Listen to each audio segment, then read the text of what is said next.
Sziasztok, Noémi vagyok, a Pécsi Tudományegyetem Állami Sortudományi Karának az új nagykövete itt a pécsi egyetemistáknál. A háttérben jelenleg is zajlanak a Kutatók Éjszakájának az előadásai, mint például a Molnár Kálmán előadóteremben dr. Fenyvesi Csabának a Kriminalisztika Gyöngyszemély című előadása. Hogyha érdekel titeket, hogy milyen egy Kutatók Éjszakája itt a Pécsi Jogi Karon, tartsatok velem!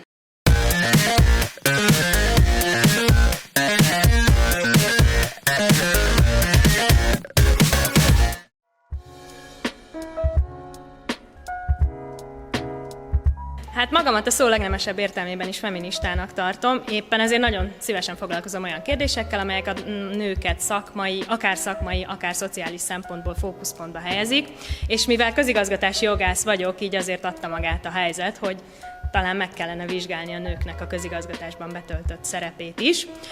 Én egyébként alapvetően mind a közszféra, mind pedig a politika vonatkozásában ugye ezt a két szegmenst vizsgálom mélyebben. Optimista vagyok, mert a mostani tendenciák, ugye például az új politikus generáció, új női politikus generáció merészsége és agilis fellépése, az kialakíthat meglátásom szerint pozitív mintákat a nők elfogadtatása szempontjából, mint politikai szereplők, és nyilván ebben hatalmas szerepük van, és hatalmas felelősség terheli a mostani regnáló női politikusainkat, de úgy gondolom, hogy egy nagyon pozitív tendencia indult el, és a többi már csak az társadalmi munka is rajtunk múlik.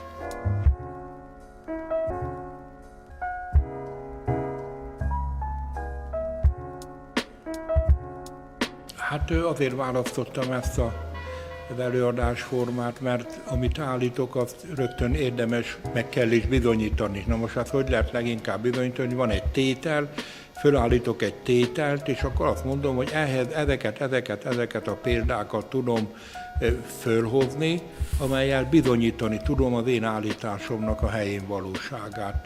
Ezért választottam ezt a formát, és a tárház az adott volt, mert a legkülönbözőbb áli újságokban, a Facebookon, a YouTube-on, a saját életemből, a gyakorlatomból számos példa adta magát. 18 évig alkotmánybíróként működtem, ott is sok minden lecsapódott.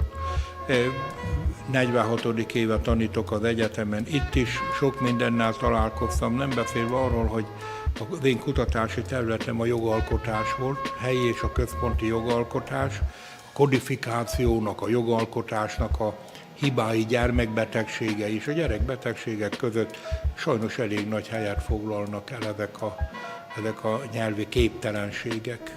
És ezt így láttam értelmét ennek a bemutatásnak, hogy amit állítok, azt igyekszem rögtön bizonyítani is.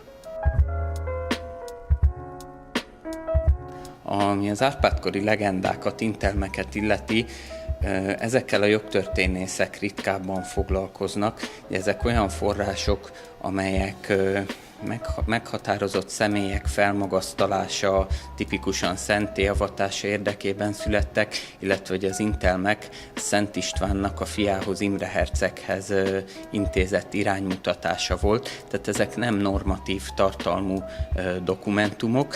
Éppen ezért jogtörténészek, mint mondtam, kevesebbet foglalkoznak velük, viszont az általános történészek előszeretettel használják őket, és ezért gondoltam arra, hogy kifejezetten jogtörténészi szemmel megvizsgálom ezeket a forrásokat, hogy közjogi szempontból milyen jelentős adatokat tartalmaznak. Ugye azt tudni kell, hogy az Árpád-kor első 2 évszázada nagyon forrásszegény időszak, éppen ezért minden rendelkezésre álló dokumentumot meg kell ragadnunk, és találhatunk bennük bizony olyan adalékokat, amit a más forrásokkal, dekrétumokkal, privilégiumokkal összevetve az Árpád-kori közjogról érdekes újdonságokat tudhatunk meg.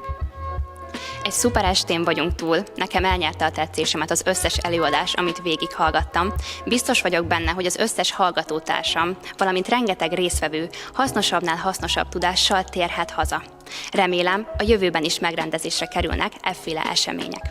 Hogyha kíváncsiak vagytok további tartalmainkra, kövessetek minket a social média felületeinket, amiknek a linkjét a leírásban megtaláljátok. Sziasztok!